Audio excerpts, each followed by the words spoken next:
اور حکومت وقت کی ذمہ داری ہے۔ مسئلہ صرف یہ نہیں کہ یہ لوگ ہاتھ اٹھائے جگہ جگہ پھرتے ہیں۔ انویسٹمنٹ، کچھ پھٹے ہوئے کپڑے، ساتھ کچھ بچوں کا گروہ جن کی ٹانگیں بازو یہ توڑ چکے ہوتے ہیں۔ تم تو ہٹے کٹے ہو، ہاتھ بازو پاؤں سبھی تو سلامت ہیں۔ کوئی کام کرو، خدا خوفی کرو، کوئی حلال کام کرو۔ آگے سے جواب آتا ہے، بابو کچھ دینا ہے تو دو، بھاشن مت جاڑو۔ ایک 10 روپے کا نوٹ نکلتا نہیں اور بات کرتے ہیں۔ کچھ ایسا ہی مکالمہ چلتا ہے عام شہریوں اور بھکاریوں کے درمیان۔ مسئلہ صرف یہ نہیں کہ یہ لوگ ہاتھ اٹھائے جگہ جگہ پھرتے ہیں، لوگوں کو ایموشنل بلیک میل کرتے ہیں، بلکہ یہ ہے کہ عوام ان جیسوں سے سخت پریشان ہو چکی ہے۔ گدھا گری کا سلسلہ بہت قدیم ہے، یہ شاید ہی ختم ہو، مگر ان کی روک تھام اس لیے بھی ضروری ہو چکی ہے کہ یہ اسے صرف مانگنا نہیں بلکہ اپنا کاروبار بنا چکے ہیں، جس میں ان کی انویسٹمنٹ، کچھ پھٹے ہوئے کپڑے، ساتھ کچھ بچوں کا گروہ جن کی ٹانگیں بازو یہ توڑ چکے ہوتے ہیں، ان کو ساتھ لیے چلتے رہتے ہیں، لوگوں کو پریشان کرنے اور ان کو روزمرہ زندگی میں ڈچ کرنے۔ کسی بھی مصروف یا غیر مصروف شاہراہ پر چلے جائیں، آپ کو ایسے گدھا گر ضرور نظر آئیں گے۔ اب مسئلہ یہ ہے کہ ان کے پاس ہماری ہی جانب سے دی ہوئی چھوٹ اور دی ہوئی کمزوریاں ہیں، جنہیں یہ بروئے کار لا کر یہ کارنامہ سر انجام دیتے ہیں۔ لوگ اپنی کسی مصروفیات کی وجہ سے پریشان ہوتے ہیں تو یہ نجومیوں کی طرح، چہرے پڑھنے والوں کی طرح چہرے کو پڑھتے ہیں، اور چہرے پڑھتے ساتھ ہی پریشانیاں دور ہونے کی دعاؤں کا رٹا رٹنے لگتے ہیں۔ یا کوئی اپنی فیملی کے ساتھ باہر سیر و تفریح کے لیے نکلا ہوتا ہے، کسی کام کے لیے نکلا ہوتا ہے، تو پورے خاندان کی سلامتی کی دعائیں اور بلائیں لینے لگتے ہیں۔ اور ان کا طریقہ واردات کچھ اس طرح سے ہوتا ہے کہ آپ اپنے اندر ایک الگ سا ڈر محسوس کرنے لگتے ہیں، اور جیب سے کچھ نہ کچھ مجبوراً دینا پڑتا ہے، یا جان چھڑوانے کے لیے کچھ دے دیتے ہیں۔ لیکن معاملہ یہاں ختم نہیں ہوتا۔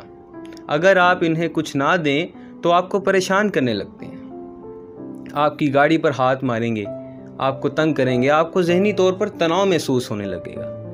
اب ان لوگوں کا یہ کاروبار ہے، اس میں ماہر تو ہوں گے، اور یہ بخوبی جانتے ہیں کہ جیب سے پیسے کس طرح سے نکلوانے ہیں۔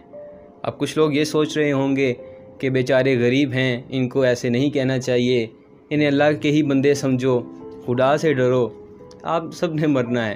تو سنیے میرے دوستو، گدھا گری یا لوگوں سے بھیک مانگنا، بھیک مانگ کر زندگی گزارنا انتہائی نامناسب اور مکروہ فعل ہے۔ اسلام میں بلا ضرورت کسی سے مانگنے کی سختی سے ممانعت کی گئی ہے۔ حدیث نبوی صلی اللہ علیہ وآلہ وسلم کے مفہوم کے مطابق کہ بلا ضرورت لوگوں کے سامنے جس نے ہاتھ پھیلائے وہ قیامت والے دن ایسے حاضر ہوگا کہ اس کے چہرے پر گوشت نہیں ہوگا، محض ہڈی ہوگی۔ ان سب کو ایک عادت ڈالی جا چکی ہے۔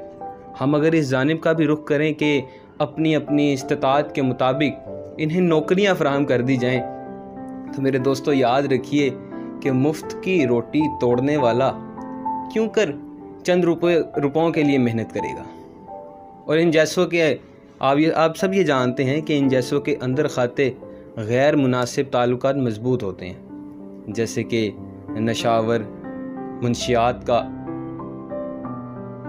وافر مقدار میں فراہم کرنا اور حاصل کرنا، نشے کی سپلائی کرنا، چوری ڈکیتی میں ماہر ہو جانا، یہ لوگ معاشرتی کرب کا شکار نظر آتے ہیں۔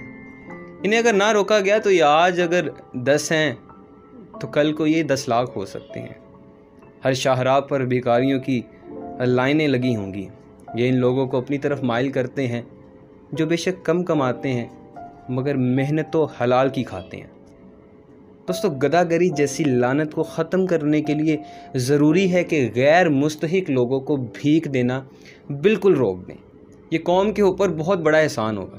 ہمیں چاہیے کہ اس پیشہ سے وابستہ لوگوں کی حوصلہ شکنی کریں اور اپنی خیرات وغیرہ دینے کے لیے عزیز و اقارب اور محلے میں ضرورت مندوں کو تلاش کریں، انہیں ڈھونڈیں، انہیں دیں، کیونکہ ایسا حکم اسلام اور شریعت میں بھی دیا گیا۔ اور حکومت وقت کی ذمہ داری ہے کہ گدھا گری کے خاتمے کے لیے ٹھوس اقدامات اٹھائیں۔ یہ لوگ منشیات کو بھی عام کر کے ہمارے معاشرے کو گندہ کر رہے ہیں، اور ہم ایسا نہیں ہونے دیں گے انشاءاللہ تعالی۔